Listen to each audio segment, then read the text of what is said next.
ठीक होगी। हो सके आपके थाना प्रभारी वीडियो सीओ ईमानदार होंगे, मैं उन पर नहीं कह रहा हूं, मैं पूरे ऑल ओवर भारत और झारखंड की बात कर रहा हूं। आजादी चंद मुट्ठी भर लोगों के हाथों में। एक आम व्यक्ति, आप नजर दौड़ाइए आप छतों से चढ़कर दामोदर नदी का यह किनारा, यह कोयला की खदानें।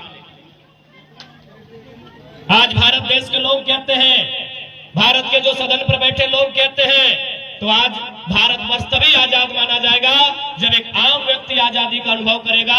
एक अंतिम पायदान पर जो व्यक्ति है वह जिस दिन आजादी का अनुभव करेगा तब भारत वास्तव में आजाद माना जाएगा।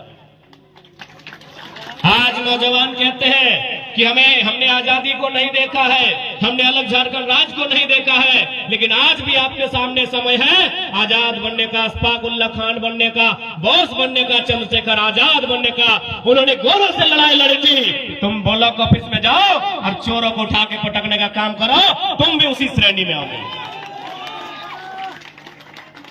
आज भी आजादी अधूरी, और इस अधूरी आजादी को पूरी करने के लिए हमारे नौजवानों को अगुवाई करनी होगी, क्योंकि नौजवान इस राष्ट्र के निर्माण में सबसे महत्वपूर्ण भूमिका निभाते हैं। इसलिए आज मैं ज्यादा लंबा नहीं करते हुए, आज स्वतंत्रता दिवस है, आजादी का गौरव, आजादी का अनुभव और एक जश्न का माहौल है, होना भी चाहिए। अंग्रेजों के लगभग यातना भरे शासन के बाद हमने भारत, हमारे पूर्वजों ने, हमारे महापुरुषों ने इस मुल्क को आजाद करवाया था। हमें गौरव करने का अधिकार है, हमें जश्न का मनाने का भी अधिकार है, लेकिन चिंता करने का भी हमें समय होना चाहिए कि आजादी कहां है।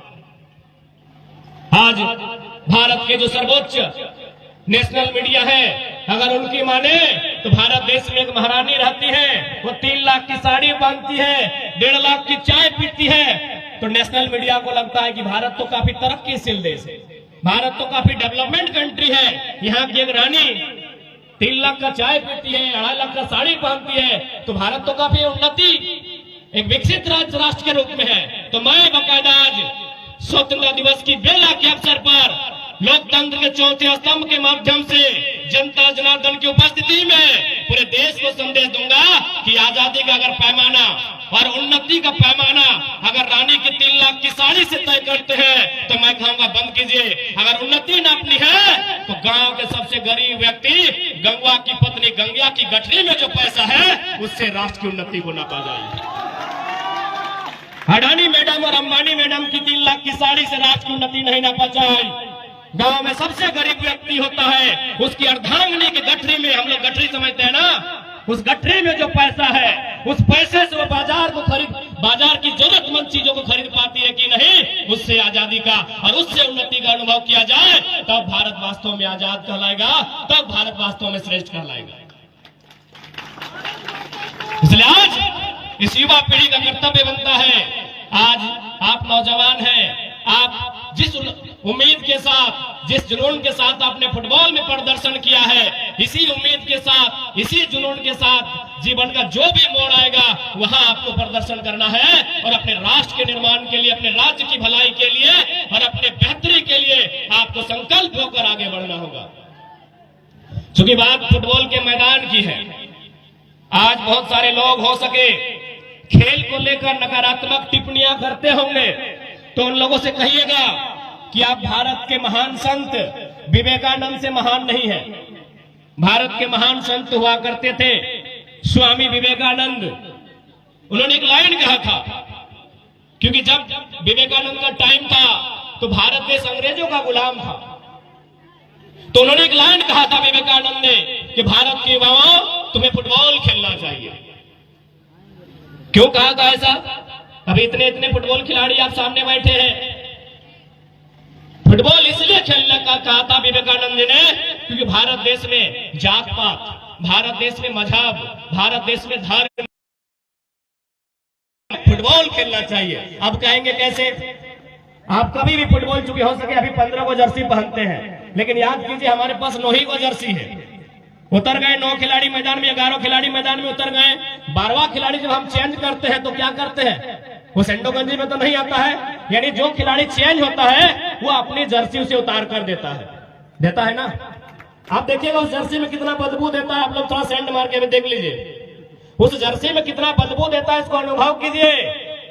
एक तो आप आधा घंटा खेले हैं, पसीना से भीगे हैं, ऊपर से ग्राउंड में कितना बार मैंने कीचड़ से मिट्टी से आप लटपटाए हैं, उसका कोई हिसाब नहीं है। लेकिन वो खिलाड़ी जो 12वां खिलाड़ी के रूप में आता है, सहर्ष आपकी जर्सी को स्वीकार करता है, उसे बदबू का एक छटाक अनुभव नहीं होता है। बाकायदा आप घर जाइए, अपना बढ़िया ब्रांडेड शर्ट अपना छोटा भाई को बोलिए पहनेगा, बोले अच्छी सेंट मारता है, 2 बार खींचेगा रेन साबुन से तब पहनेगा। आपका ब्लड है, आपसे उसका ब्लड रिलेशन है, लेकिन आपका भाई इनकार कर देगा कि नहीं हम आपका शर्ट नहीं पहनेंगे, ये 2 दिन से पीछा नहीं है।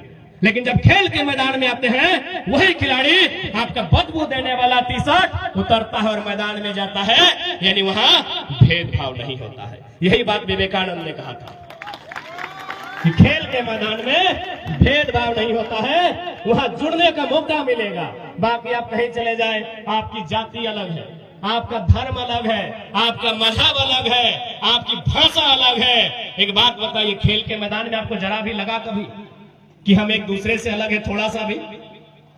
विजेता उपविजेता टीम, मैं आपसे पूछ रहा हूं, कभी लगा एक टीम बन के खेले कि नहीं? जबकि आपकी टीम में है कि सभी एक ही कास्ट के थे? क्योंकि मैंने परिचय पूछा तो सबसे ज्यादा संथाली भाई लोग थे। तो क्या गारो के गारो संथाली भाई थे? नहीं। 1-2 विश्वकर्मा भाई लोग थे, मोदक भाई लोग थे कि नहीं? यानी एक ग्राउंड जो होता है, स्पोर्ट जो होता है, वो भेदभाव से ऊपर होता है। इसलिए मैं सभी को संदेश देना चाहूंगा, आप पेशे से डॉक्टर बनिए, इंजीनियर बनिए, वकील बनिए, लेकिन एक स्पोर्ट्स पर्सन जरूर बनिएगा।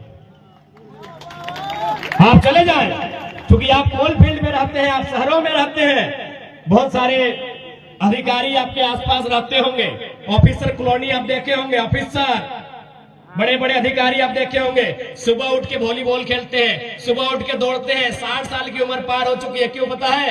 डॉक्टर ने कहा है दौड़ते रहोगे तो मर जाओगे। लेकिन एक फुटबॉल खिलाड़ी, उसको बुढ़ापा में दौड़ने की जरूरत नहीं है, जवानी में दौड़ चुका होता है। जो आज साहब है, सीएमडी रहे, जीएम है, पूरा जीवन उन्होंने पढ़ाई में बिताया है, कभी खेल में समय नहीं दिया है। इसीलिए आज 60 साल के बाद आप किसी ऑफिसर कॉलोनी में चले जाएं, वो सुबह 6 बजे उठते हैं, वॉलीबॉल खेलते भी 60 साल की उम्र में। क्यों? डॉक्टर ने कहा है खेल से रहो। तो इसीलिए खेल के साथ रहो, ताकि बुढ़ापा में आपको ज्यादा नौटंकी करने की आवश्यकता नहीं पड़ेगी। साथ ही साथ खेल में स्कोप होता है। भले झारखंड की सरकार क्या कर रही पता नहीं,